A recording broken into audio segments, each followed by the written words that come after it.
Hello friends, welcome to Benchmark Boutique. I'm Cassandra and I'm happy to be crafting with you today. Today we have this very fun praying mantis project. This is a great project for people who like getting into the details and taking their time. You'll notice that I have on the cardstock that I have used, I've added some color.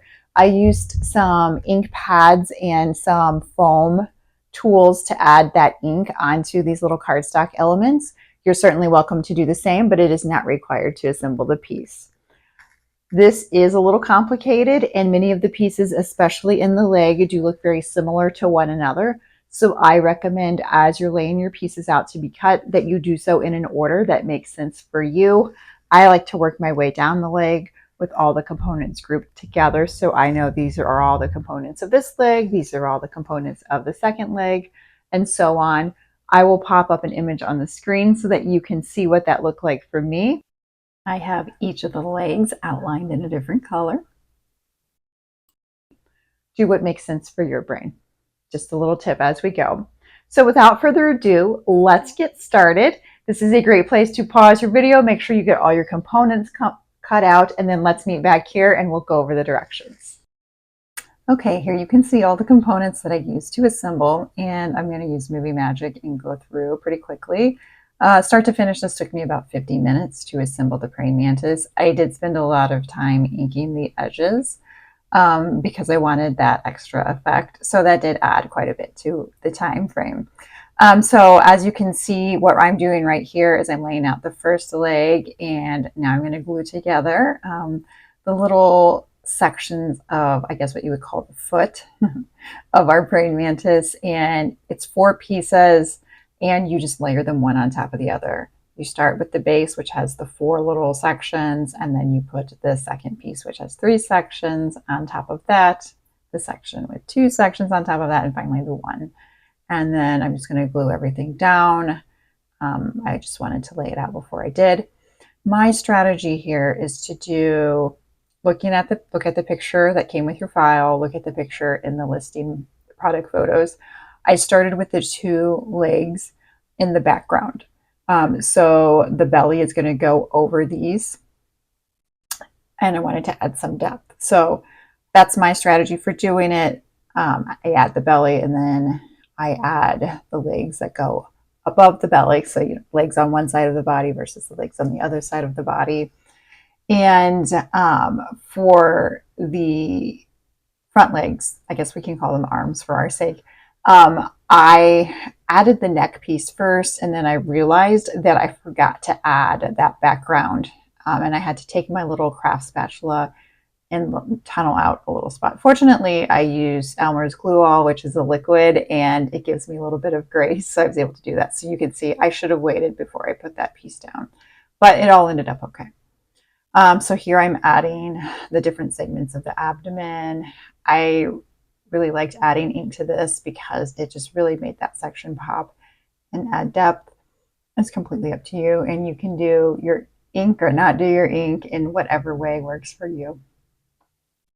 So like I said, we're going to use Movie Magic, fast forward through here, and just lay it out piece by piece. You can see me adding the color as we go, just working through our praying mantis. Again here, not quite as important as with the legs because it's pretty easy to eyeball and figure out what's next, but having things arranged in your workspace so you don't have to go hunting for things, you don't accidentally glue down the wrong part. So, organizing ahead of time is that whole a stitch in time saves 9 type philosophy that I find works really well. And now you can see how I'm adding the leg on the other side of the body, and I have it propped up on the outside of the belly. The wing of this praying mantis file will cover that, so you don't have to worry about sort of how that section of the leg connects to the body, because the wing gracefully covers it, but that's how it is. So, you just keep working your way down. This is pretty repetitive. Each leg is more or less about the same.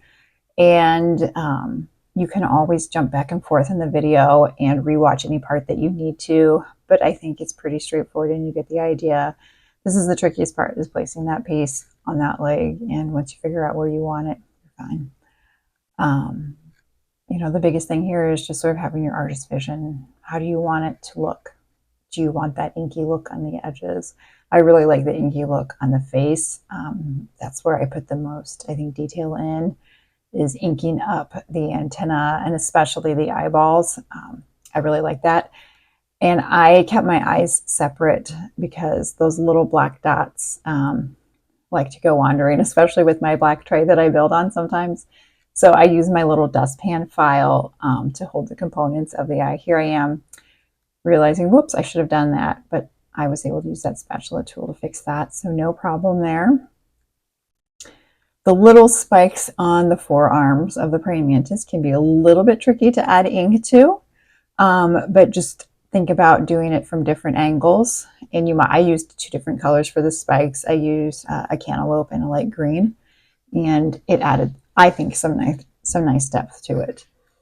So you just keep going through, adding your little grasping parts of the praying mantis have, and just work your way down, and then you're going to slowly see your praying mantis coming to life. And my favorite part is when you add the little black section to the eyes, which are not pupils, because these are insects and they have compound eyes. It's really just refracted light, but it does bring out that personality in the praying mantis's face, and that's my favorite part. I feel like the file isn't complete until that very final touch at the end, and all of a sudden it just pops to life. So, you know, take your time.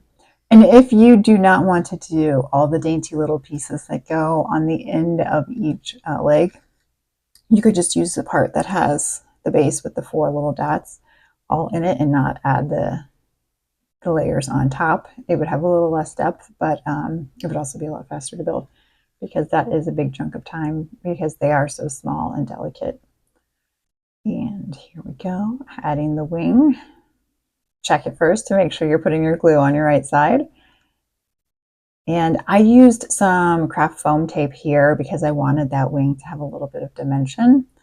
And then I did put a little bit of glue on one side just because I wanted it to really be secure on there. And here we go with the face. So I really took my time adding the ink here to add depth. And those 3 little dots on top of the head, those are actually more eyes. I think there's 5 total for a praying mantis, if I'm remembering correctly. But from this particular perspective, you can't see them all. And adding those compound eyes, and here's the refracted light, when then all of a sudden, bam, there we have a praying mantis full of personality and character. Such a fun little critter. I just love this file, and I really like how the face and especially the forearms look with the ink added. I had a lovely time crafting with you today. I hope you did as well. I hope you enjoy your praying mantis. It is such a fun project, and this little character is just so much fun. I love to display this on a shelf for people to see. Until next time when we craft again, I'm Cassandra with Benchmark Boutique.